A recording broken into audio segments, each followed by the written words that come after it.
What?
Still fading out.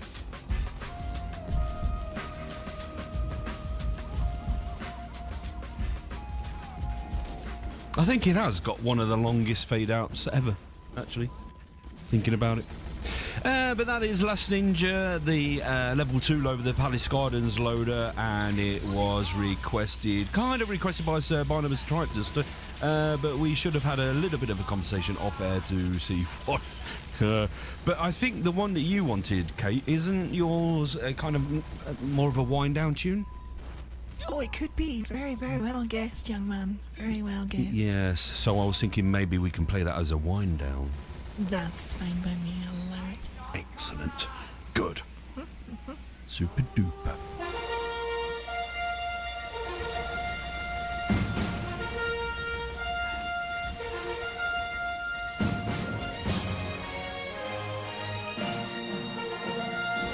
Have you heard this? Okay, Boz, I'm going to need you to fade the bed out because I have a statement to announce. Oh. So, last week I made a proclamation about a certain artist in this segment, and I feel that was unfortunate and somewhat unfair. Given the circumstances, as I bemoaned that this particular artist had not fulfilled any recent, sort of performances or anything like that, and that it was unfortunate because immediately following that statement, the artist in question actually did some release work, and I feel that I have besmirched their good character. So I would like to take this opportunity to apologise to Slagon for saying that he'd been away so long, hadn't done anything on the show, and then all of a sudden, no, he's done a show, and it was really good. It was spectacular. Very nice, wasn't it? Yes. I'd like to thank him and apologise for, as I say, besmirching his good name and character. Okay. Nice. And if you thought I was going to be talking about your own tale, no. And, after that Sid and Drums, fuck a off. Sid and Drums maketh not a 2-year wait worthwhile. Indeed. So, I'm not going to say anything more about that. I'm not going to say anything at all. I'm just going to play a motherfucking awesome piece of music and talk about it after. First of all, I need to make sure everything's working. Can you hear this? Did you hear that? Oh, I heard you farting, yes, or something. Yes, I can hear that. That is not a fart. Oh, okay. That is not a fart. Here you go.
There has been a technical problem.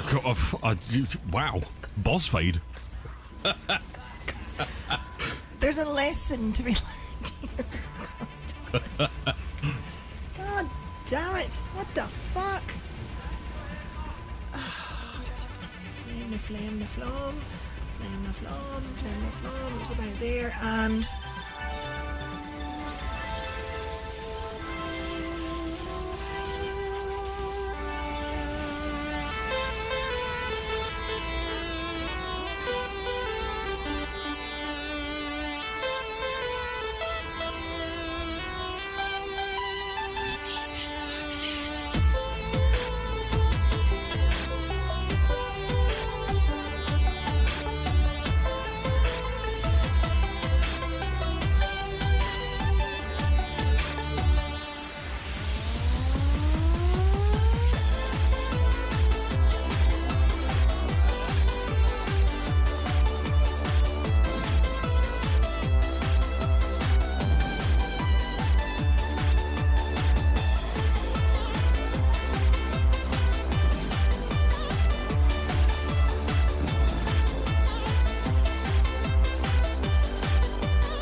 There we go. Wasn't that a nice tune of 2 parts? It was. It was quite energetic, so I'm glad you gave me that little break in the middle just to catch my breath a little bit.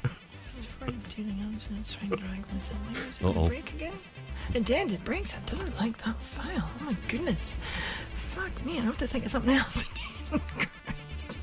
Right. Okay. First of all, that was 8-Bit Wonderland by Kaki Arts, or Kakai Arts, possibly. Or khaki arts. and It could be that he wears nice khaki trousers when he's doing his remix. The demo scene coder wore khaki shorts. Indeed, exactly. You see, it all, it's like the circle of life. Anyway, carry on. Seems happy enough for that one. Right, and that was a demo released in August 2007 at Evoke 2007 in the PC demo category, where it came first. And the music was by DQ. And I stumbled across this tune only today, although I think I must have heard it before because it was very familiar to me. I told you before that I used to listen to Nectarine, the scene music radio. Yes. And back in the days before I had decent internets, I used to use my internet connection at work. And what I would do is I would set when I'm running during the day to record like the whole stream, you know, for hours. So Okay. I'd have something to listen to later. So that's actually how I grew to like all the demo scene kind of music. And I would, listen to it and say, oh, that's a really good track, blah, blah, blah, blah. It made track identification somewhat problematic. At least until I got the version of the plugin thing that actually gave the individual files based on ID3 tags. So this one was actually reasonably easy to identify. It was just a case of following it back to find out what demo it was from. So that's what I was doing. I was listening to more of these recordings. Old, digital recordings don't really degrade, but they sit on your hard disk for a very long time. And I was listening to a whole bunch of stuff. That's how I now I'm kind of out of the core of my favourite demo scene tunes now, aside from the odd one I forget. So in Mass Effect terms, I'm moving out beyond the core central space and I'm moving into the outer rim. And I'm in unexplored territory, so I'm picking tunes that I may or may not have heard before. Also, that I think you might like. Also, Outer Rim. Yes. So so that's that. So I thought I'd turn things on their head tonight. That was the demo scene tune first. My next piece of music I was going to play was actually going to be the first Amiga mod that I ever heard.